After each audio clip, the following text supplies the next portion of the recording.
ગામડાના ત્રણ બાપા આના બાપા ને કાના બાપા એને એમ થયું કે હાલો આજ તો અમદાવાદ ફરવા માટે જાય. તો કે બસમાં જાવું ટ્રેનમાં? ઈ કે બસમાં ન જવાય, ટ્રેનમાં ન જવાય. કેમ? ઈ કે ટ્રકમાં વયા જાય. ખટારામાં બેહો ને તો કે સસ્તામાં પતે.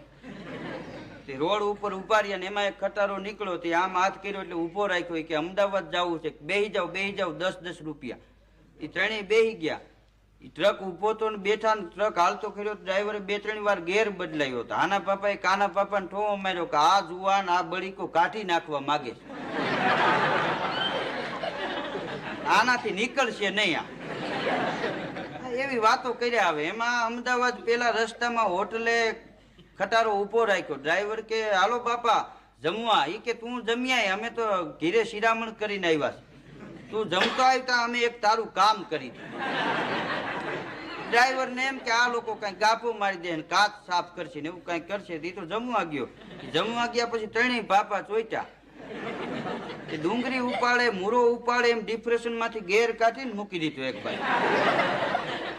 ડ્રાઈવર જમીન આવ્યો એટલે કાના બાપાએ પૂછ્યું જમ્યો? કે હા. શું જમ્યો? એ કે 2 રોટલી ને બે રોટલી ને કે 1 શાક ને 1 દાળ ભાત.